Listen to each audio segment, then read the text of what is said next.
everyone, welcome to Cycles of Life podcast. So my name is Jana and I'm your host, and today I'm joined by a wonderful person all the way across the pond from Canada. So today I'm joined by Kelsey. Hi Kelsey. Hi, thank you so much for having me. No, it's such a pleasure. Thank you so much for agreeing to be here today. So Kelsey is a clinical counsellor, a trauma therapist, and she's running a very successful business, which is a combination of one-on-one counselling, business mentoring, kind of online courses, membership community, and also you have a podcast, which I'm a huge fan of. I will link everything absolutely below. And you also have a blog as well. Thank you so much for being here. And I thought we'll just start really by talking what maybe attracted you to becoming a counsellor and how did you end up being a therapist? Sure. Yeah. So, to be honest, I think it came out of my own struggles with mental health. Throughout my late teens and early 20s, experienced a lot of anxiety, some depression, pretty severe panic attacks. And I just didn't have the resources really to understand what's going on, or how to support myself until I started seeing therapists and counselors and doing a lot of my own work. And so I actually ended up going a different direction career-wise for a while and worked in sort of the environmental justice and social justice field. And then as that I started realizing what I really wanted to do was work one-on-one with people, where I was seeing the most change and the most impact, even in that work, was in one-on-one conversation. So I decided to take the leap and go back for my master's in counseling because I knew mental health was something I was so passionate about. And so that's how I kind of ended up as a therapist. I ended up specializing in trauma therapy and actually started working a lot with men coming out of incarceration, a lot of addiction and trauma. And since then have changed gears and now work with women and looking at sort of bigger system perspectives and seeing how, so much of the mental health struggles that we face, actually, anything that's wrong with us or us being broken in any way, it's about these bigger systems that I know we're going to talk about a little bit today of capitalism and patriarchy and ableism that make us feel like there's something wrong with us. And really, we're just feeling unwell because of all of the pressure. That's kind of where my work has landed now. And I feel like it's just, I'm constantly following threads and being like, oh, what's next? What's next? What's next? So, yeah.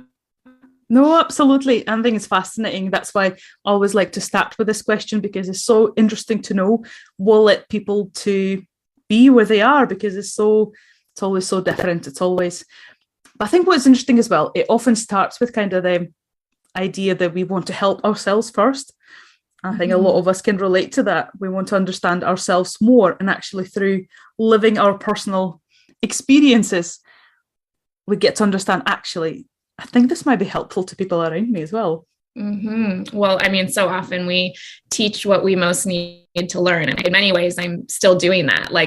My own business is constantly evolving as my own interests and sort of growth edges change. Now, a lot of the work I do is actually in supporting other small business owners, creatives to build and create their own businesses in a way that feels sustainable and good to them.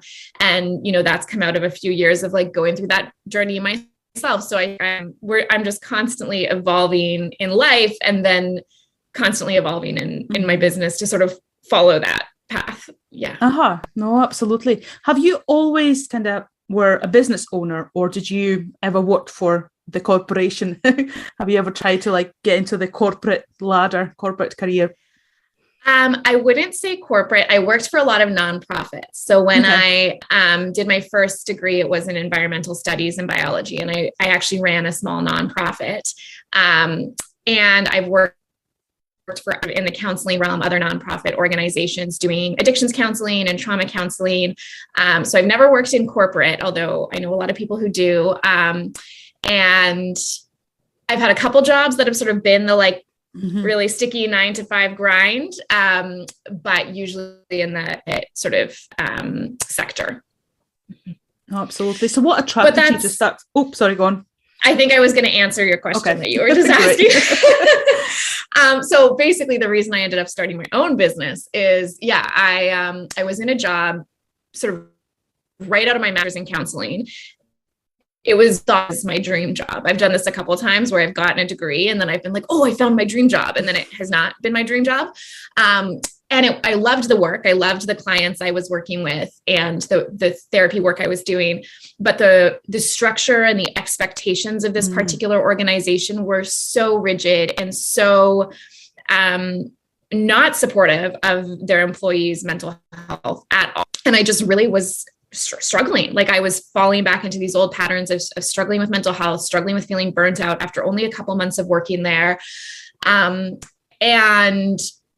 it was to the point where my partner and I were having discussions of like, what do I do? And it's like, I don't think you can keep doing this, which I agreed with. And my therapist I was seeing at the time, was like, maybe go, right? And take a leap. And I was like, oh my God, what do I do? So I didn't have a plan. I didn't really have a plan at all.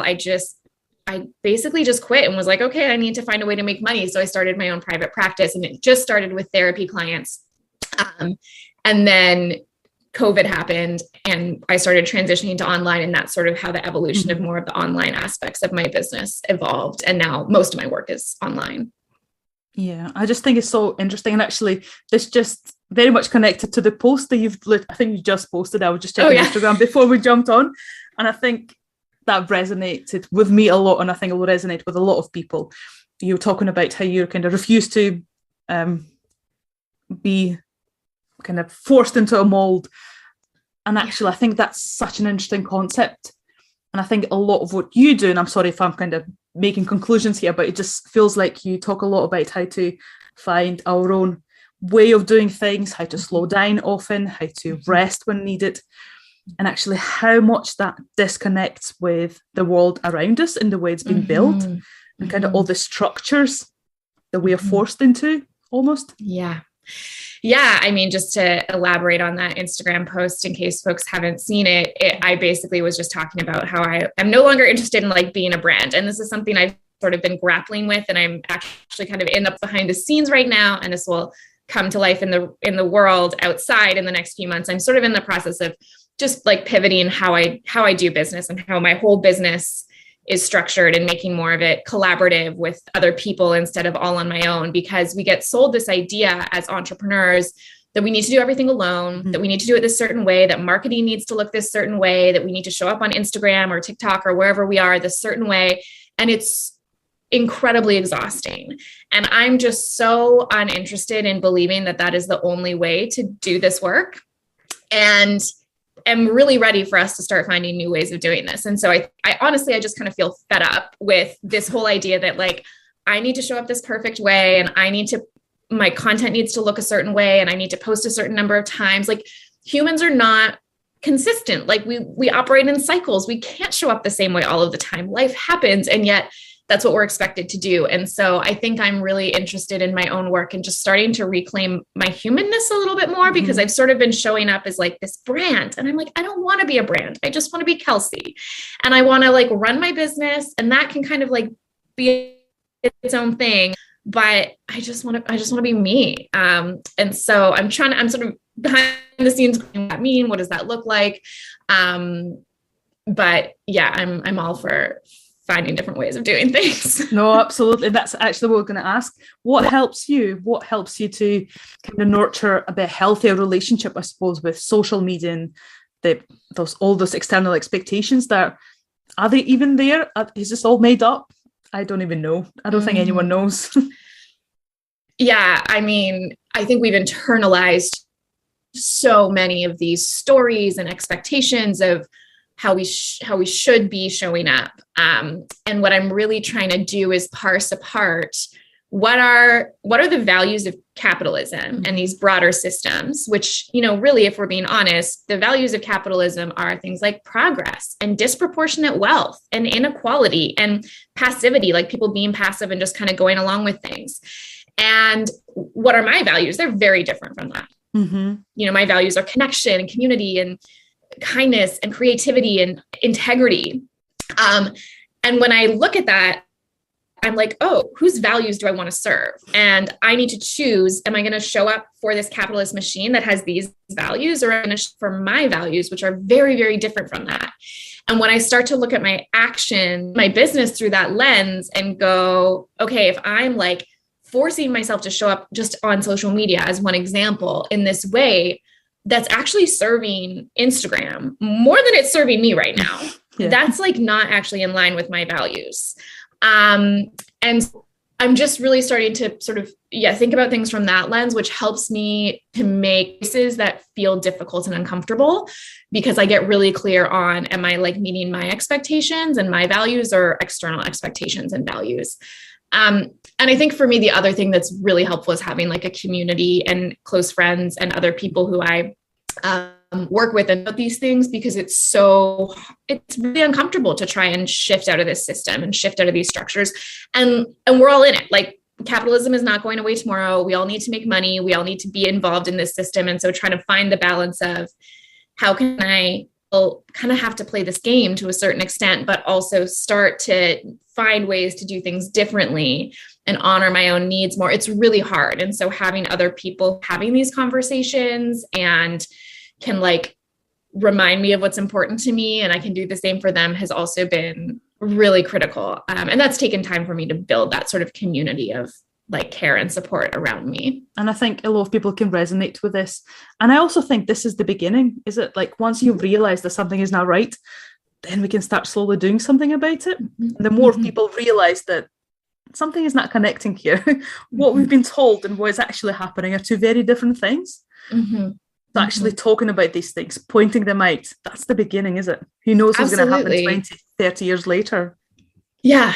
Yeah. And I mean, I think there are going to be some big changes. I don't know that I have the answers or what they're going to look like. And my focus has predominantly been like, what can we just do in our own lives to start that like small ripple? But the system not working, and a lot of people are suffering and unwell because of it. And the system is disproportionately affecting certain groups of people. And all of that is like an indication that at some point there's going to be some sort of collapse, probably in our lifetime. And so, also just like finding new ways of being before that happens. So we like have communities of care and like can support ourselves and each other, and already are like starting to think about what alternatives can look like is really important, because at some point we're not going to live in capitalism anymore. Some point, not in our lifetimes, but this is not how it's been forever. This is only how it's been for like a couple hundred years. And so there will always be and changes. And so I think it's interesting to think about that, like just imagining that like, this isn't actually how it has to be, because I think we grow up being like, this is just how it is. And it's like, well, it's only actually been how it is since like the Industrial Revolution, really. That's not that long. Humans have been around for a really long time. And so I think it's important to just have that like expansive frame on things too, because that's when we can start to play and get imaginative and go, oh, like we can totally rethink this if we want to. Agreed. Anyway, actually, sorry, that's the little like activist in me coming out. I love it. And I think that's what that's why I wanted to talk to you, because it just resonates so much with me. And it's so nice to talk about these things, because often it's really hard for people to talk about it because it's just such a huge disconnect from the reality. So it almost feels, I don't really want to talk about it because there are no answers. It's just really uncomfortable, and it's just easier just to pretend that everything is fine. So no, please talk about it as much as you want. And I do want to just name, like, as someone who runs my own business, I am in a huge place of privilege with being able to experiment, have some flexibility, take time off, rest more. Like all of that is a massive privilege. And I recognize the vast majority of people in corporate or who are lower income and need to work multiple jobs, like do not have access to that. And that when we're thinking about how we shift these things, we need to be thinking about those people as well. We can't just be thinking about those of us who like can make those changes. Like if we're going to do this, we need to be making sure everybody is involved. And so I also want to say, like, right now, a radical shift for me might look, because I have a lot of wiggle room, might look very different from a radical shift for a single mom with 3 kids and 2 jobs, a lot of wiggle room. Maybe for her, radical self-care or like thinking of being like a little bit anti-capitalist is like giving herself an extra 10-minute break to like just close her eyes in the middle of the day and take like a little nap. Like maybe that is the radical act. And so just really recognizing like what is pushing the edge on this in your own position of privilege where that's at, I think is really important to recognize, because like I can and therefore should do a lot more and have these conversations and like be a little more edgy, because I have the privilege and wiggle room to do that. Mm-hmm. And not everyone does. So just like really honoring the reality of that, and also the responsibility for folks who do have more space to then take up the torch on this, and be the people who are having these conversations more publicly. Because I'm not at risk by doing that. Like I have job security in myself. So I think it's really important to like recognize that piece, because it's not easy for everyone. And we talk about these things, and someone listening might be like, well, that's nice for you. And I'm like, yeah, I get that not everyone can actually even conceptualize the possibility of this right now. And that's okay. You can, when you're sitting at your desk and you really need to use the washroom, or you're hungry, you can like let yourself listen to your body and go take a pee break, or like go get yourself a snack in a part of the machine that's like, no, I just have to push through and sit here and work harder. Like, what are the small ways that you can start going, okay, I don't need to be just like a tool for capitalism today. I can listen to my body and take care of myself in these tiny ways. And that's the best I can do right now and that can be a radical act, right? Mm-hmm. Exactly. And actually that was one of my questions as well, when you mentioned what are the small things that I can do. What are those daily rituals maybe that help you to stay grounded and almost come back to yourself? Because I think that's the most radical thing that we can do, kind of during the day, just remind ourselves who we are and what is important to us, kind of connect back to our values. Is there anything that helps you to stay in that nice place? Yeah, I mean, I'm not going to lie, I'm not always there. Like there's a battle inside of me every single day that's like, I should be working harder, I should be doing this. I should be, and so it's just a constant practice of leaning into the discomfort. So one thing I would say is, getting comfortable with just seeing that when we do things differently, it's uncomfortable. And sometimes it can bring up some fear, right? Like if I am choosing, as an example in my own life, if I'm choosing to work a little less, because I know that's what's important for my well-being, and that also means I'm earning less money, that brings up a lot of anxiety for me. And so, but I know it's right. And I know it's okay. But I might not feel like as quote unquote successful or whatever it might be. It's uncomfortable. I'm afraid. I have a fear response that's like, no, you should be working harder. You have to be working harder to stay safe. And that protective part shows up.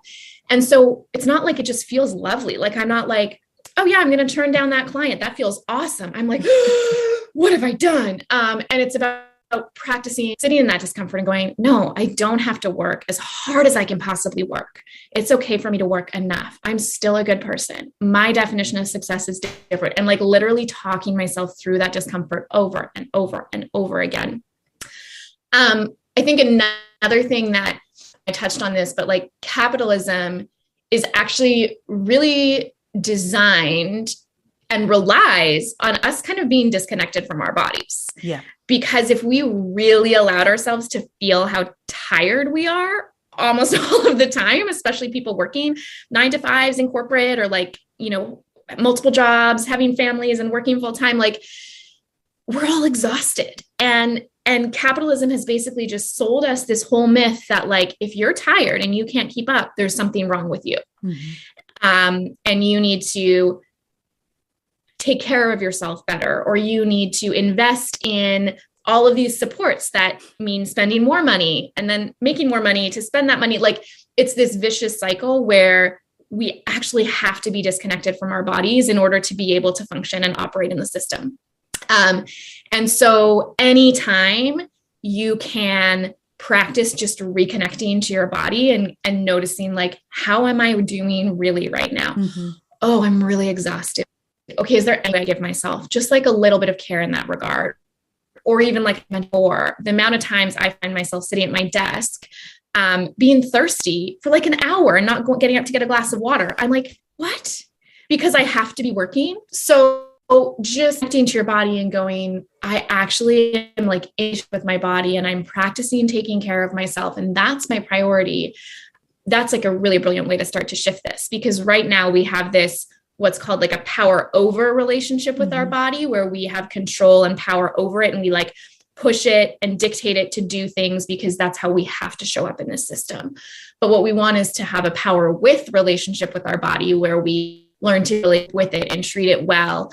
And that's radical, because that's not what capitalism wants. Capitalism wants us to just push ourselves until we're exhausted. And if we can say, actually, no, even if the only thing I'm going to do to shift this is start like listening to my body and noticing like, oh, any way I can give myself some rest, and starting to question that disconnect and the necessity of that disconnect, like that's massive. Agreed. Yeah. And I think capitalism is not just kind of pushing us into that survival mode, but it's also telling us that let us sell you something that will fix that problem. So it's like, yeah, self-perpetuating cycle, is it?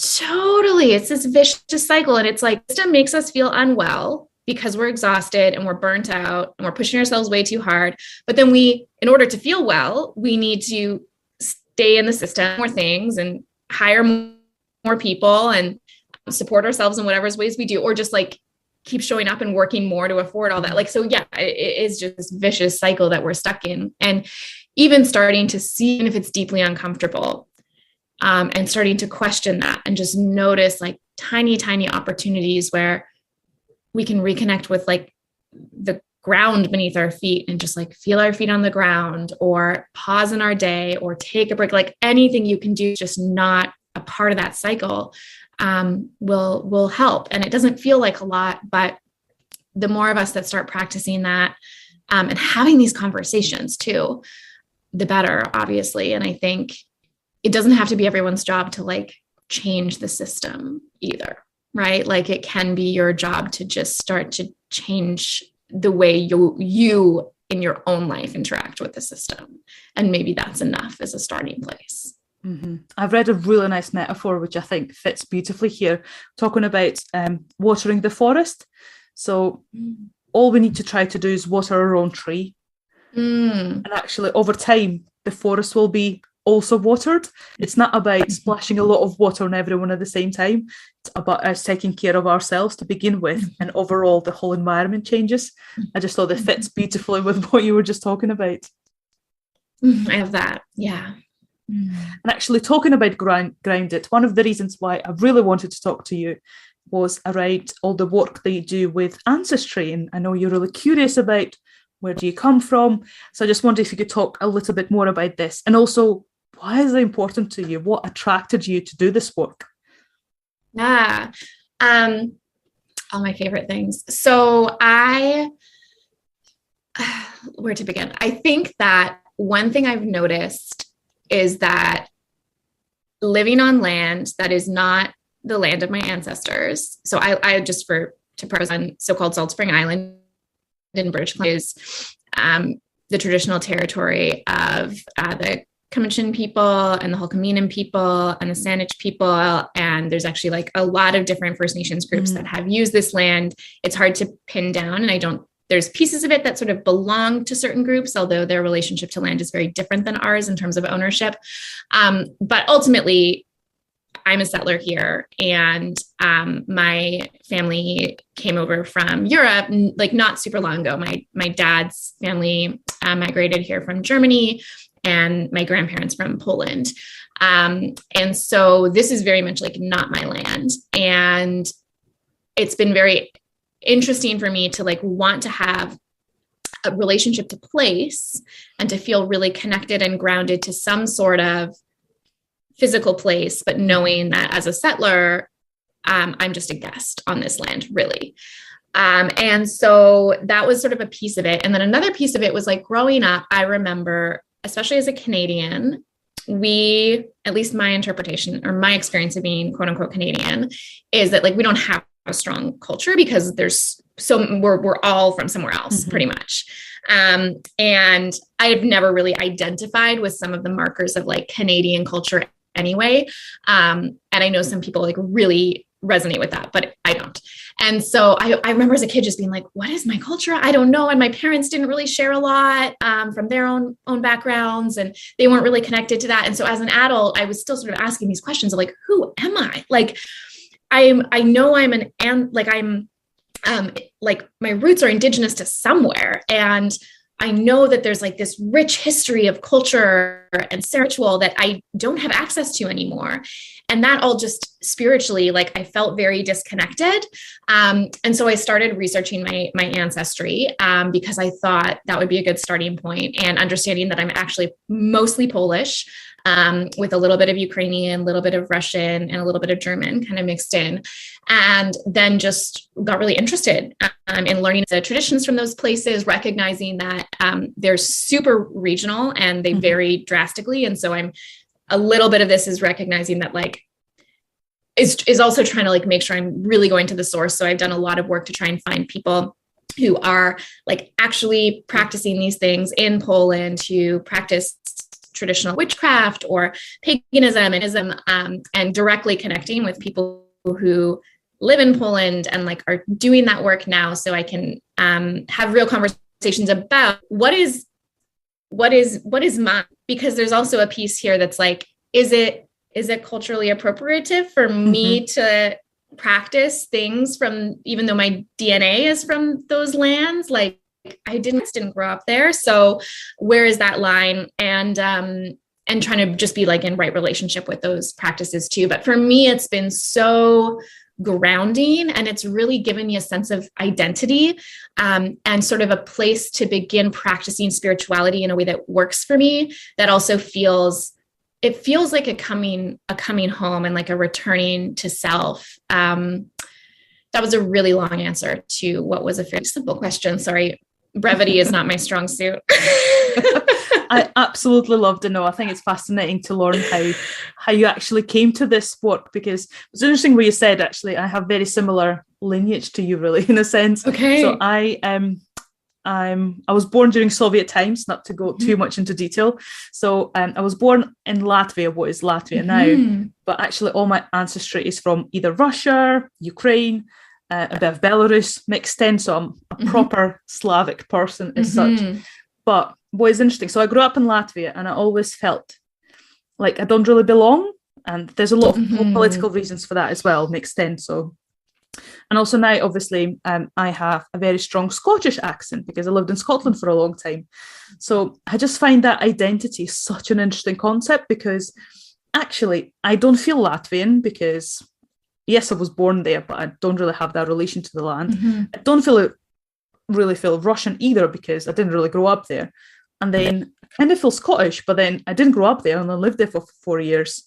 And I think that whole identity and ancestry is just, it kind of makes me think how almost artificial it is in a sense, but also how important it is to feel at home, as you said, to feel like you belong somewhere. Yeah. And I think, there are going to be so for those of us who know our ancestry, some people don't, maybe they've been adopted or they don't don't have that information. There might be parts of it that we really resonate with and feel like, yeah, like this is really calling me and I feel a strong identity to this. And there might be parts that we don't resonate with, and that's okay. Like, I think it's, as long as we're being really intentional about making sure we're not adopting practices or identities that are not ours, I think it's fine to like pick and choose from our own sort of ancestry and lineage, like what really feels good to me, what really resonates with me. For me, the starting point of this work, just to backtrack a bit, was very much just like understanding and getting to know, and this is an ongoing practice, my own ancestors. I'm actually looking over here. I have like an ancestor altar with a bunch of pictures of like my grandparents. And I find it so incredible to think about the people in my direct ancestral line who came before me, my grandmother, my great-grandmother, and greats in general, who like everything they did ultimately was for me. Like all of the choices they made, even though they didn't know me really, or many of them were like in support of future generations having a better life. And so I just have this like huge my family, not in my lifetime, but in previous lifetimes has been through like extensive trauma. And there's this huge history of like really, really horrific experiences that the end goal was to find a better life for their kids and their grandkids. And I'm like, wow, like what a legacy that I am now holding, and how much love there is, even though I didn't have an opportunity to meet most of these, I feel this sense of like deep love from them, because I know that I'm their dream. Like really, I'm living their dream. And that gives me so much like respect and reverence for my ancestors. And of course, we all have ancestors. Most of us do that, like maybe weren't the full, and maybe did some questionable things. And like, it's important to recognize that and to hold space for the reality that like we are a result of them trying to make their lives better in some way. And trying to make our lives better. And so for me, that's just been really powerful to think about, like, as I move through the world, I have this whole swath who are like cheering me on, or would be. And for me, that's really powerful to just think about, like, oh my gosh, like, because of all of these people, how can I both be like a good descendant for them and also then be a good ancestor for future generations? I love that concept, actually, about being the good ancestor. There's a fantastic book that's called Me and White Supremacy. Yes, so good. Yeah.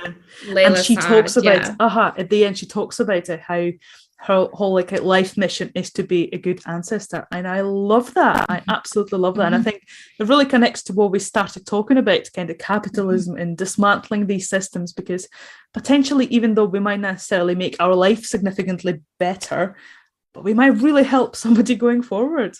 In 100 years' time, life might be very different just because some of the decisions that we made now. Absolutely. Yeah. Yeah. And I mean, there's some pretty critical decisions that are getting made right now that are going to have drastic impacts. So yeah, I mean, in one way that can feel like a lot of responsibility, and I don't mean to like overwhelm anyone with this, but I also think it is our responsibility to think about future generations. And for me, being rooted in practice helps me to do that better, because I feel more connected to like long-term thinking. And also it really provides me with tools to think about different ways of being. Like, we'll actually go back and do research about how pre-industrial capitalist times people lived, pre-Christianization, when sort of paganism, which just basically is a spirituality about being connected and the seasons, and like animism, seeing everything as having its own life force, were sort of the way that people navigated the world. Like, things were very different. People's relationship to land was very different. There was a lot more space. You know, obviously things were not perfect in these systems, and there was a lot of violence and a lot of other things going on. I recognize that, but there are pieces that were really powerful, and pieces that we can take away and go, oh, like, what a beautiful way of being. I mean, even just thinking about, one thing that I love to share is that in a lot of old European like calendars and ways of being, both the calendar was just seen as having winter and then summer. There wasn't the 4 seasons, but winter was seen as the start. And the same with the day, that like the day actually, the concept of a day actually started in the evening. It started with sleep and rest. And then after you slept and rest, you could go and do your work for the day or your play for the day. And so I mean, we've just turned that its head, and we've been like, oh, we need to work first and then we can earn our rest. But a couple hundred years ago, it was the other way around. It was like, no, you rest first because you need to nourish yourself, and then you'll have the energy to go to work. And I recognize like nothing has actually changed about how our days work in terms of like the reality, but that mindset shift of just honoring the needs of our bodies and the needs for rest. I mean, there are a million little sort of anecdotes and pieces like that, that for me, I'm like, wow, like we thought that way not that long ago. So it's possible that we can return to that. So for me, digging into like ancestral practices, or just understanding or ways of being in a relationship, particularly with nature and the world, is also really helping me rethink what's possible in my own life, and helping sort of almost provide some evidence that like there are other ways of being that are not just a part of this system. So that's been really helpful too. Then actually what you just mentioned about everything starting in the dark, I've been studying a lot of Celtic paganism and Celtic Christianity, which is a really interesting concept as well. And that's exactly what they talk about. The new year actually starts in October, Samhain. That's the new year, because all starts in the dark, like the womb, like the seed that goes into the ground. And that's the beginnings. And I think a lot of probably traditions can really resonate with that. And just interesting how much we have corrupted that knowledge over the last few hundred years, probably. Yeah. And that seasonal piece is so important. Like recognizing that fallow time, that the void, the darkness where nothing is happening and everything is resting and just like preparing for new life is, first of all, the beginning of everything, right? And it's also a very important part of the cycle of nature. And yet in our capitalist system, we're expected to be progressing and forward, like accumulating, earning, achieving more and more and more all of the time in this linear fashion where we're always showing up the same every day. And it's like, that cycle doesn't exist in nature. That cycle doesn't exist in our bodies. For those of us who are bleeding, that cycle doesn't exist in like anywhere outside of our fabricated systems. I mean, the moon goes through its phase. And so even starting to like look at that and go like, okay, how can I recognize and honor my own cycles a little more and understand that I'm not going to be able to produce at the same level all of the time. And that tradition before capitalism, that was honored and like that was understood, that there were times where we had to rest and then there were times that we had to work. It wasn't just like all work all the time. I think that's a really, really important piece of that too, is just recognizing the like cyclical and seasonal nature that we humans as part of nature also need to abide by in order to be like healthy and well. Exactly. I was actually just reading yesterday. I was reading one of the Ayurvedic books.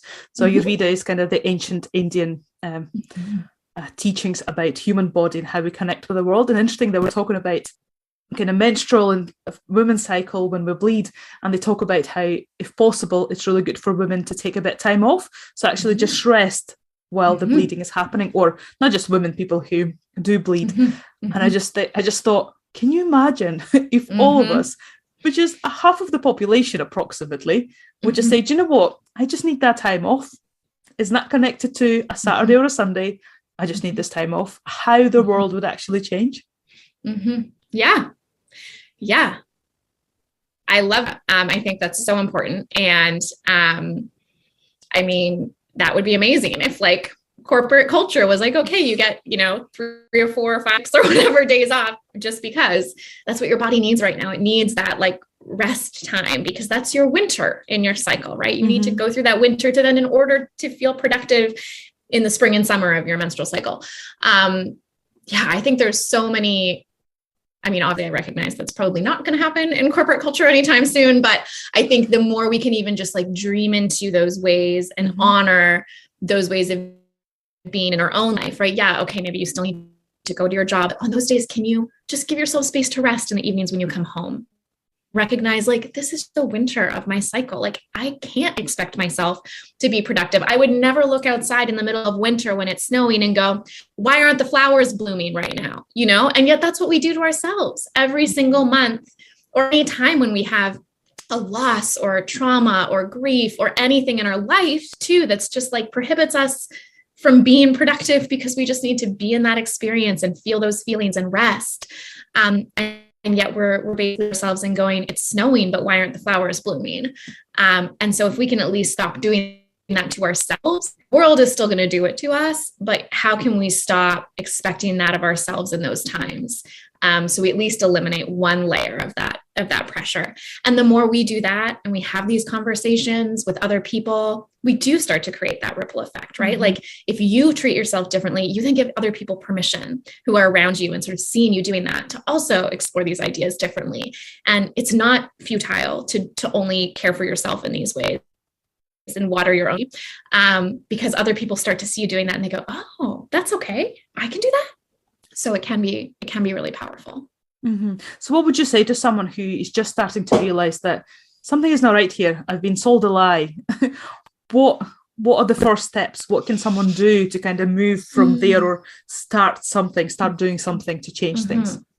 I'm so excited. I'm actually working on a book about answering this very question. Yeah, it's probably not going to be out in the world for like a couple of years, because that whole process is slow. Behind the scenes, that's percolating. So, I mean, I think there's a few different avenues in. I think we've touched on some of the biggest things already. It really starts with building awareness. And so one activity, which I kind of already mentioned, actually, that I like get everyone to do when we're exploring this right off the bat, is to actually get really clear about the values piece. Because when we can see that, it's like this when we have clarity around our own values, it helps provide us with just like an alternative option.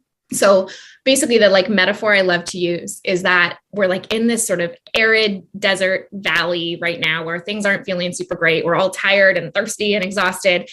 And these like tour guides flashing on like the mountaintop is this way. And there's hordes of people just walking that way. And yet over to the other side, we like look up and there's this beautiful, luscious mountaintop and this like tiny little deer trail going up.